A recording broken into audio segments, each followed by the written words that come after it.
नमस्कार। श्रीमद् भागवत गीता और जिंदगी, प्रस्तुति 31, अध्याय 2, सत्य का ज्ञान। मृत्यु एक ऐसी अवस्था है जिससे बच निकलने का तो प्रश्न ही नहीं उठता, पर हम उसे दूर भगाने में एक के बाद एक प्रयत्न करते जाते हैं। जन्म लेने का पहला नियम है मृत्यु को प्राप्त होना। मृत्यु एक बहुत ही भयानक सच है। अच्छों के हाथ पैर इसके विचार मात्र से ढीले पड़ जाते हैं और अकाल मृत्यु से पहले इहलोक और परलोक दोनों ही डर के मारे हाथ से छूट जाते हैं। मृत्यु से भय, इसे तो प्रत्येक जीव में देखा और पाया जाता है, लेकिन मानव जाति अधिक से अधिक वैभव संपदा के पीछे भागती रहती है ताकि अपने जीवन में अधिक से अधिक भोग विलास में लिप्त हो जीवन का सुख उठाया जा सके। और ऐसे सुखों को पाने के लिए लोग सुकर्म और कुकर्म भी करते रहते हैं, पर पवित्र आत्मा जो नित्य और दैविक स्वरूप में शरीर में विद्यमान है उस पर ध्यान ही नहीं देते। यदि किसी को किसी दिन आत्मा के अमर होने का विश्वास हो जाता है तो यह भी निश्चित जानिए कि अमुक व्यक्ति के हृदय से मृत्यु का भय भी समाप्त हो गया है। Swami Chinmayananda says, through Gita, our poet Sri Vyasa is making Lord Krishna declare that the purpose of life for everyone is the attainment of perfection and to evolve oneself to it. One must make use of every little chance in one's own allotted life. To waste our life complaining against, brooding over and despairing for the happenings around us is to shamelessly waste our life. जो मनुष्य सुख या दुख में व्यथित नहीं होता और परिस्थितियों के अनुसार व्यवहार करता है वही ज्ञानी कहलाता है। ऐसे लोग स्वार्थी नहीं होते, वे सबके हितों को ध्यान में रखकर निर्णय लेते हैं। ठीक ऐसी परिस्थिति में अपनी दुविधा के लिए अर्जुन को युद्ध भूमि में विचलित देख श्री कृष्ण ने कहा, अस्त वस्तु का अस्तित्व नहीं होता और सत वस्तु का कभी अभाव नहीं होता। इन दोनों का ही स्वरूप तत्वदर्शियों अर्थात ज्ञानियों के द्वारा देखा गया है। जो मिथ्या है वह मिथ्या ही रहेगा, उसमें सत्य का कभी कोई अस्तित्व नहीं होगा।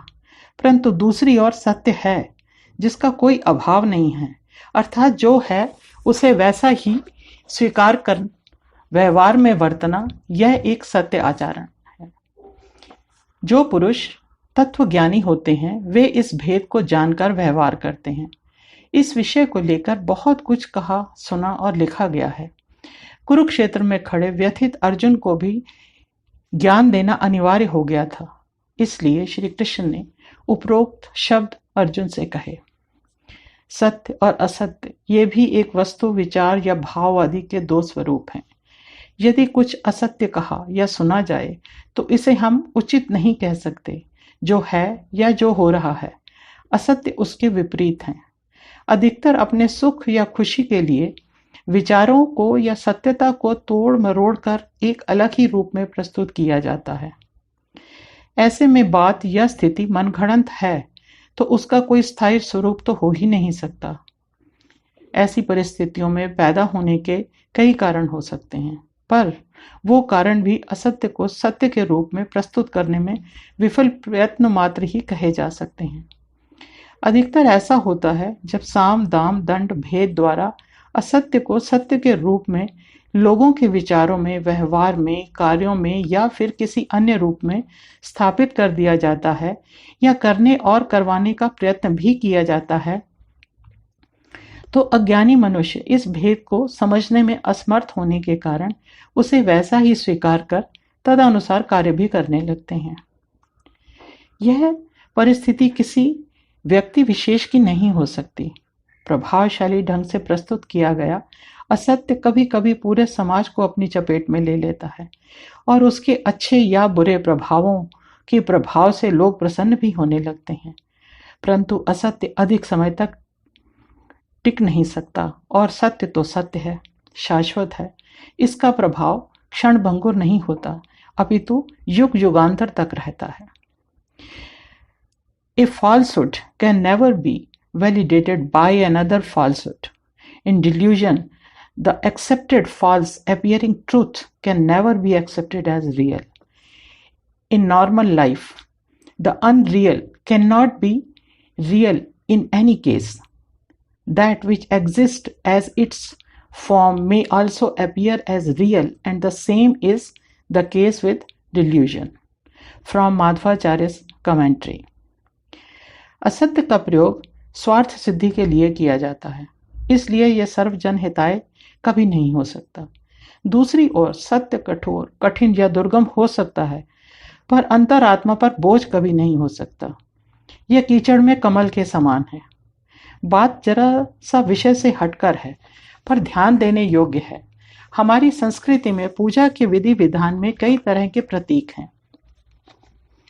मूर्ति के रूप में, चित्र के रूप में, जिनकी हम अपनी श्रद्धा अनुसार या आवश्यकता अनुसार पूजा अर्चना करते हैं। इसके लिए व्रत उपवास कर भेंट आदि भी चढ़ाते हैं और अपनी मनोकामनाओं की पूर्ति के लिए प्रार्थना भी करते हैं। सभी प्रतीक हमारी भावनाओं एवं आवश्यकता के अनुरूप होते हैं। प्रतीकात्मक होने के साथ साथ सत्यता भी दर्शाते हैं, जो अधिकतर लोग समझ नहीं पाते और स्वार्थ के लिए प्रार्थना करते रहते हैं। हम यहाँ लक्ष्मी देवी की पूजा एवं चित्र का उदाहरण लेते हैं। चित्र में लक्ष्मी जी बहुत सुंदर रूप में आभूषणों से अलंकृत, मुख पर स्मित हास लिए कमल के फूल पर विराजमान हैं। लक्ष्मी जी की 4 भुजाएं हैं। एक हाथ आशीर्वाद के लिए उठा है और दूसरे हाथ में कमल है जो ऊपर की ओर उठा है। किसी किसी चित्र में एक हाथ में कलश भी दिखता है, जल जैसी निर्मल भावना का प्रतीक, शुद्धता का साधन। और दूसरे हाथ से धन की वर्षा हो रही है। कमल का फूल जो कीचड़ में उगता है, पर रहता सदा कीचड़ से ऊपर है। उस पर कीचड़ का कोई प्रभाव नहीं है। वह अति सुंदर और निर्मल है। निर्मलता जो सत्य है, और जो सत्य है वही कल्याणकारी है, और जो कल्याणकारी है वही सुंदर भी है। हम कितने भी दलदल में क्यों ना फंसे हों, यदि हम प्रयत्न कर उस दलदल से ऊपर उठ जाते हैं, उसे पहचान लेते हैं, तो निश्चय ही हमारे कर्म कल्याणकारी होंगे और सुंदर भी होंगे। श्री कृष्ण भी अर्जुन को युद्ध भूमि में अहंकार और मोल लोभ रूपी दलदल में कमल के समान रहने को कहते हैं। सत्य क्या है पहचान लेने को कहते हैं। लक्ष्मी जी के जिन हाथों से धन की वर्षा हो रही है, वो धरती की ओर इंगित हैं। हमें चित्रकार की ऐसी रचना पर पल भर को विचार करना चाहिए कि लक्ष्मी माता ने धन की वर्षा किसी भक्त पर क्यों नहीं की। सारा धन धूल दूसरित क्यों किया जा रहा है। धन संपदा अहंकार और लोभ को जन्म देती है, धर्म की अवहेलना करती है। इसलिए उसे पाने के लिए अन्याय और अधर्म का सहारा नहीं लेना चाहिए। ये सब तो एक दिन मिट्टी में मिल ही जाने वाला है, सदा हाथों में नहीं रह सकता।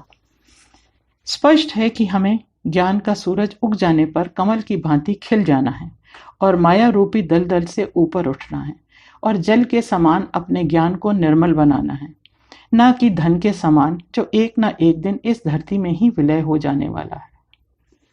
धन्यवाद। नीरा भसीन।